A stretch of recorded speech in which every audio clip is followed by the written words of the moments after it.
My uncle needed help bringing in the last of the corn before the forecasted storm hit, so I agreed to run the combine overnight. I'd done it before.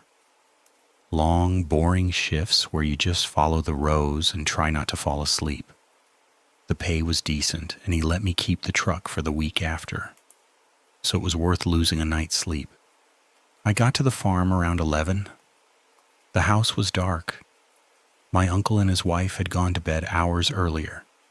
He'd left the combine keys on the kitchen counter with a note about which field to start with, and a reminder to text him if the engine started knocking again. I grabbed a thermos of coffee, checked my phone one last time, and headed out. The field he wanted done was the far one, about a quarter mile from the house, bordered by a wood line on one side and an old access road on the other. Just the combine's headlights cut through the dark pretty well, and there was enough moonlight that I could see the tree line clearly. The forecast said the storm wouldn't hit until morning, but I could already feel the air getting heavier, that pressure that comes before bad weather. I started around midnight. The first few passes were fine. The combine was loud enough that I couldn't hear much else, just the engine and the corn getting pulled through. I had my phone in the cup holder playing a podcast, but the signal kept cutting out, so eventually I just turned it off and focused on keeping the rows straight. Maybe an hour in, I saw someone standing at the edge of the field. I didn't think much of it at first. My uncle sometimes had neighbors cut through his property to get to the back trails, and people around here don't always announce themselves. I figured it was someone walking their dog or heading home from a friend's place. I kept going, finished the row, turned the combine around. When I came back, they were still there.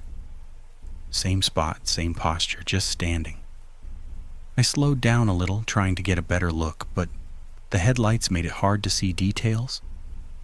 They were wearing something dark, a jacket maybe. And they weren't moving at all, not waving, not walking, just standing there, facing the field. I told myself it was nothing. Maybe they were watching because the combine's loud and they were curious. Maybe they were waiting for someone. I kept working. But my gut was telling me something was off. I finished another 2 rows, and when I turned back toward that side of the field, they'd moved. Not by much. Maybe 20 feet closer to where I was working. Still just standing there, hands at their sides, watching. That's when I started feeling uneasy. It was past 1 a.m.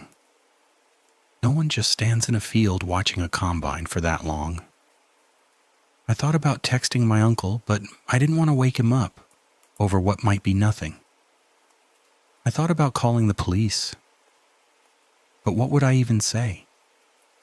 Someone standing near a field? They'd think I was paranoid. I kept working. I figured if I ignored them, they'd get bored and leave. They didn't leave. Every time I turned the combine around, they were in a different spot, always closer, always facing me. I started keeping track of where they were, trying to predict where they'd move next. But there was no pattern. Sometimes they'd be near the tree line, and sometimes closer to the access road. Once I could have sworn they were standing right in the middle of a row I'd just finished. But when I circled back, they were gone.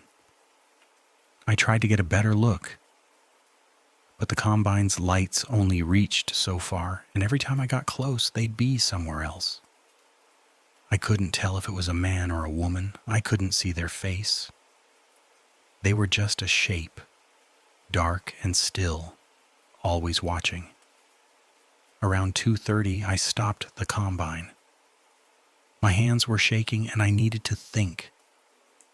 I pulled out my phone to call my uncle, but there was no signal. I tried twice, 3 times, nothing. I thought about driving back to the house, but that meant leaving the combine in the middle of the field, and my uncle had been clear about finishing before the storm.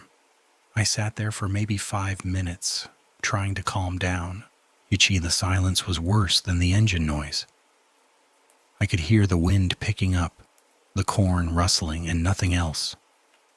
No footsteps, no voices, just that heavy, waiting silence. When I turned the headlights back on, they were standing directly in front of the combine, maybe 30 feet away, close enough that I could see they were wearing a dark coat and boots, but their face was still in shadow. They weren't moving, they weren't doing anything, just standing there, staring at the cab. Every instinct told me to leave. I should have driven straight back to the house, woken my uncle, called the police. But I didn't. I don't know why. Maybe I thought I'd look stupid. Maybe I thought they'd be gone by the time anyone came. Maybe I just didn't want to believe it was as wrong as it felt. I started the combine again and drove forward slowly, expecting them to move. They didn't. I got within 10 feet, and they still hadn't moved. I leaned on the horn, long, loud, desperate. They turned and walked into the corn. Not quickly, not running, just a calm, steady walk, like they had all the time in the world. I watched them disappear into the rows, and then I didn't see them again. I finished the field. I don't know why I stayed. I think I was too scared to stop. Like if I kept moving, kept the lights on, I'd be okay. I didn't see them again, but I felt like they were still there, just out of sight, watching from somewhere I couldn't see. I got back to the house a little before 5. My uncle was already up making coffee. He asked how it went, and I told him fine. I didn't mention the person in the field. I didn't know how to explain it in a way that didn't sound insane. I drove home that morning and didn't go back. My uncle texted me a few days later asking if I'd be available for the soybean harvest in October. I told him I had work. I didn't. I still think about it. I've tried to convince myself it was someone from one of the neighboring properties, or a hunter who got turned around, or my imagination working overtime because I was tired, but I know what I saw. Someone was out there, following me through that field, getting closer and closer, and I have no idea who they were or what they wanted. I never found out. I never will. And I still get this sinking feeling every time I drive past a cornfield at night.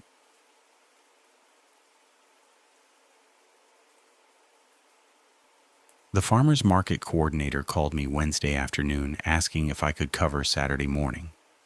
One of the regular vendors had heat exhaustion, and they needed someone to manage the discard table, basically sorting through donated produce that other vendors couldn't sell, separating what could go to the food bank from what needed composting. It was volunteer work, paid in store credit, and I figured why not? I'd done it once before in April. Easy enough. Saturday hit 94 degrees by 8 a.m. The market sets up in this gravel lot behind the old grain elevator about 2 miles outside town. There's a pavilion with a metal roof, but my table was off to the side near the compost bins, no shade. The coordinator dropped off 3 crates of produce around 7:30. Soft tomatoes, bruised peaches, wilted greens, and told me she'd be back around noon to pick up whatever I'd sorted for the food bank. She looked exhausted already. I set up the folding table, put out the 2 bins, one marked donate, one marked compost, and started sorting. It was boring work, but I didn't mind. I had my water bottle, my phone for music, and the market was quiet that early. Most vendors were still setting up. There were maybe a dozen people total in the lot. The tomatoes were easy. Anything with mold went into compost. Anything just soft went into donate. I worked through the first crate in about 20 minutes. The sun was already brutal. I could feel it on the back of my neck. That's when I noticed the first one. I just tossed a peach into the compost bin, completely brown on one side, fruit flies already on it. And when I turned back to the table, it was sitting there. Same peach, same brown spot. I stared at it for a second, confused. I thought maybe I'd missed, and it had bounced back onto the table somehow, but the bin was a good 3 feet away and the peach had definitely gone in. I'd heard it hit the bottom. I picked it up and checked. Same peach, I was sure of it. There was a specific pattern to the bruising, like a thumbprint. I tossed it again, harder this time, and watched it land in the compost. Then I went back to sorting. Maybe 5 minutes later, I reached for a tomato and my hand brushed something. The peach. Back on the table. Same spot as before. I stopped. Looked around. There were a few people walking between vendor stalls, but no one was near my table. No one was even looking at me. The closest person was an older man selling honey about 30 feet away. Yeah, and he had his back turned, talking to a customer. My gut told me something was off, but I couldn't figure out what. It was just a peach. Maybe I was getting heat stroke. I'd read somewhere that dehydration messes with your perception. I drank some water and kept working. By 9, I'd finished the second crate. The donate bin was almost full. I was feeling pretty good about it, despite the heat. Then I glanced at the compost bin. It was empty. I know I'd filled it halfway. I'd been tossing stuff in there for over an hour. Moldy greens, rotten peppers, that peach 3 times. But the bin was completely empty. Not even the flies were there anymore. I walked over and looked inside. Nothing. The bin wasn't even dirty. It looked like it had just been wiped clean. I stood there for a long moment, sweating, trying to make sense of it. Maybe someone from the market had emptied it while I wasn't looking. But I hadn't left the table except to pee once, and that was only for 2 minutes. And why would they empty it without telling me? I almost called the coordinator, but I didn't want to sound crazy. Hey, someone stole my garbage? Isn't exactly a reasonable complaint. I went back to the table and started on the 3rd crate. That's when I saw him. He was standing near the compost bins, maybe 10 feet from my table, just standing there. He was wearing a faded blue work shirt and jeans, maybe mid-50s, with a sunburned face and a straw hat. He wasn't looking at me, he was looking at the bins. I didn't recognize him, but that wasn't unusual. The market draws people from all over the county. "Can I help you?" I called out. He didn't respond, didn't even turn his head. I felt the hair on the back of my neck stand up, but I told myself I was being paranoid. It was hot. People zone out in the heat. I went back to sorting. When I looked up again a minute later, he was gone. But the donate bin was empty now too. I actually said, "What the fuck?" out loud. I'd just filled that bin. There had been at least 20 pounds of produce in there. Tomatoes, squash, peppers, all of it gone. I looked around, frantic now. The honey vendor was packing up early. A couple with a stroller was buying flowers 3 stalls down. No one was carrying a bin full of produce. No one was near my table. I checked under the table, behind the bins, even in the gravel around my setup. Nothing. My phone buzzed. Text from the coordinator. "Running late. Be there around 1. Wait, thanks again." I thought about calling her. Thought about calling the police, honestly. But what would I even say? Someone was stealing food bank donations? And I hadn't actually seen anyone take anything. I just had 2 empty bins and a growing sense that I needed to leave. But I didn't leave. I kept sorting. I don't know why. Maybe I felt obligated. Maybe I didn't want to look like I couldn't handle a simple volunteer shift. The 3rd crate was mostly greens. Lettuce, kale, chard. I worked through it quickly, tossing the bad stuff into compost, the okay stuff into donate.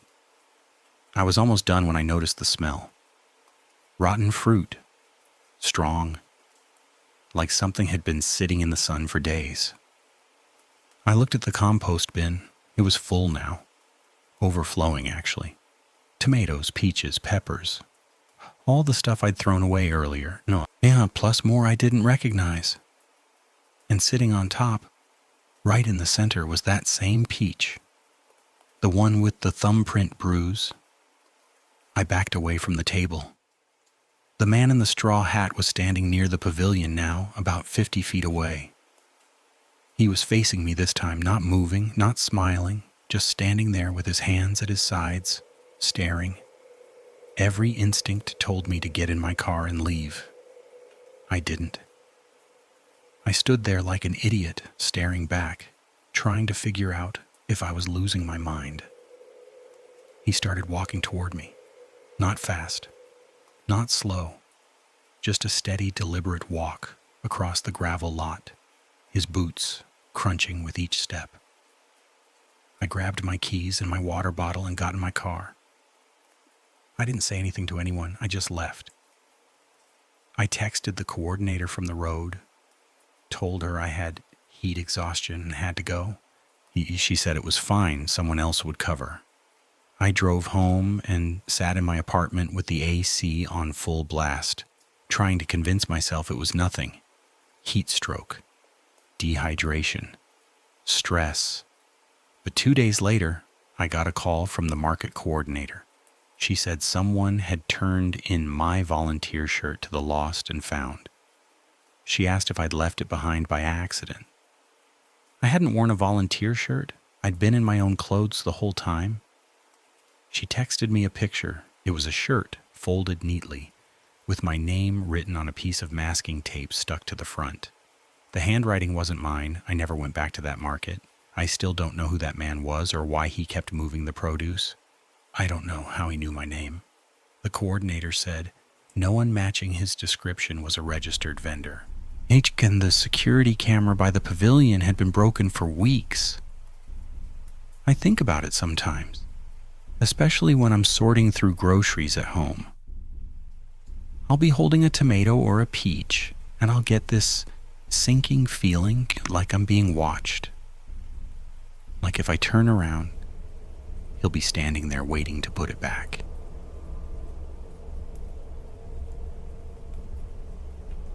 My cousin Rachel needed someone to watch her place for 2 weeks while she handled a family emergency downstate.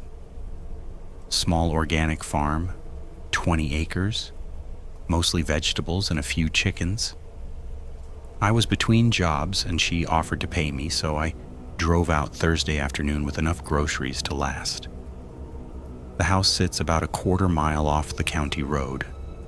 Long gravel driveway lined with overgrown hedgerows. The barn and equipment shed are behind the house, and beyond that, the fields stretch out toward a tree line. It's quiet out there in a way that takes getting used to.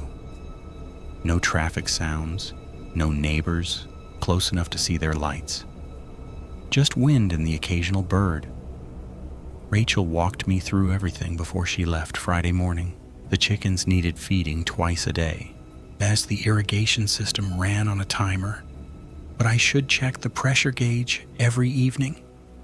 She'd started prepping for spring planting before the emergency came up. The rototiller was in the shed, fuel cans lined up, seed trays organized on the workbench. She said I didn't need to do any planning, just keep an eye on things and make sure nothing broke down. I spent Friday settling in, fed the chickens, walked the property, checked the shed. Everything was where she'd left it. The rototiller sat near the door, the fuel cans against the back wall, the seed trays stacked neatly. I made dinner, watched something on my laptop, went to bed early. The silence out there is thick. I'm used to living in town where you hear cars, people, dogs. Out there, nothing. Just the house, settling and wind against the windows. Saturday morning, I got up around 7 and went out to feed the chickens. I walked past the shed on my way back and noticed the rototiller had been moved. It was sitting about 6 feet from where it had been the day before, angled differently, like someone had rolled it out and then stopped. I stood there staring at it, trying to remember if I'd moved it for some reason and forgotten. But I hadn't touched it, I was sure. I went into the shed. The fuel cans were still against the back wall, but they'd been rearranged. The order was different. The red can had been on the left. Now it was on the right. The seed trays were still stacked, but the stack had been shifted about a foot to the side. Small things, easy to second guess. I told myself maybe Rachel had come back briefly, or maybe I was misremembering where things had been, but my gut was telling me something was off. I checked the house. Doors locked, windows secure. Nothing inside had been touched.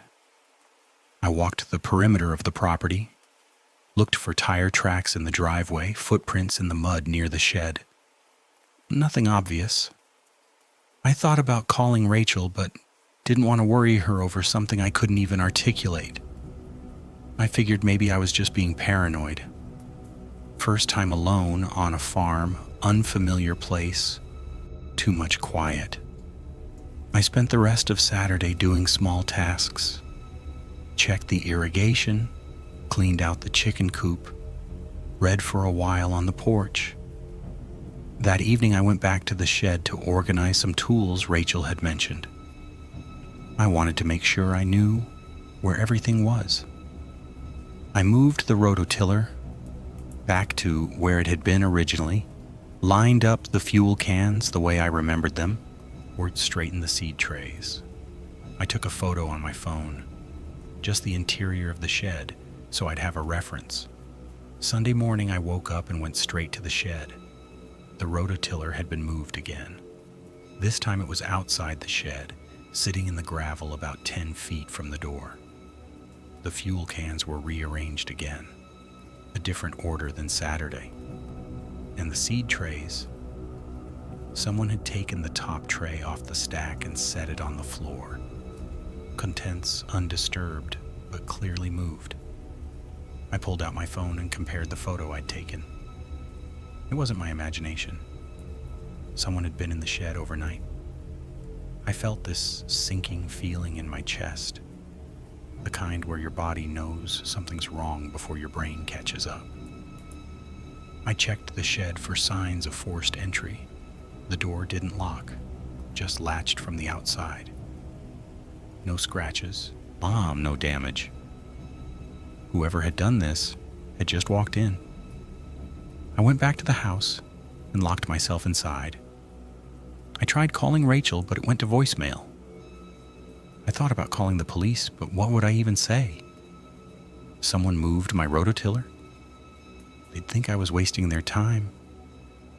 Nothing had been stolen, nothing damaged. Just moved. I spent Sunday inside, checking the windows every hour. I didn't see anyone. No cars on the road, no movement in the fields. The tree line was too far away to make out details, but I kept staring at it anyway, looking for shapes that didn't belong. That night I barely slept. Every sound felt amplified. The house creaking, the wind rattling a loose shutter, the chickens shifting in their coop. Around 2 a.m, I got up and looked out the bedroom window toward the shed. I couldn't see much. It's just the faint outline of the building against the sky. I thought I saw movement near the door, a shadow that didn't match the others. But when I blinked, it was gone. Monday morning, I forced myself to go out to the shed. I had to feed the chickens, and I wasn't going to let fear keep me from doing the one thing Rachel had asked. The rototiller was back inside the shed, exactly where I'd originally placed it Saturday evening. The fuel cans were lined up the way I'd arranged them in my photo. The seed trays were stacked neatly. The top tray returned to its place.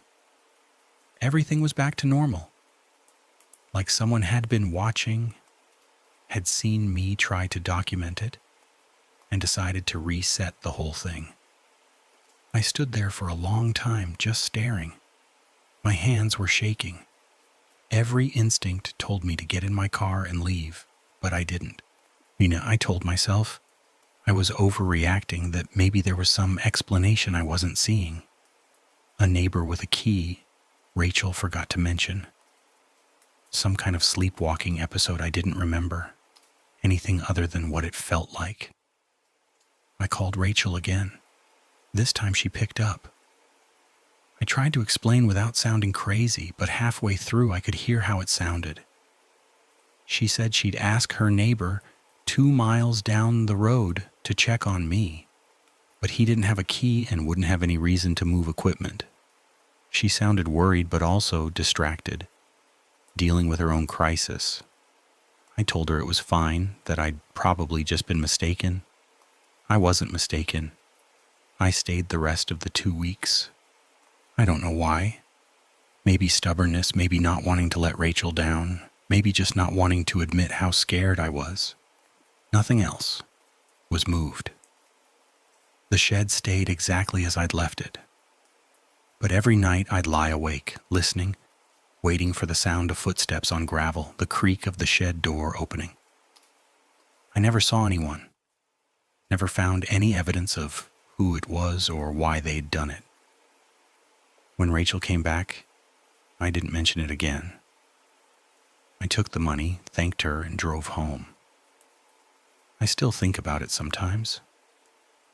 The way everything had been put back so carefully, like someone wanted me to know they'd been there, but also wanted me to doubt myself.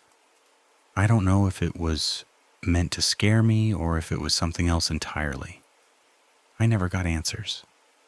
To this day, I don't know who was out there in the dark, moving things around while I slept, watching to see what I'd do next.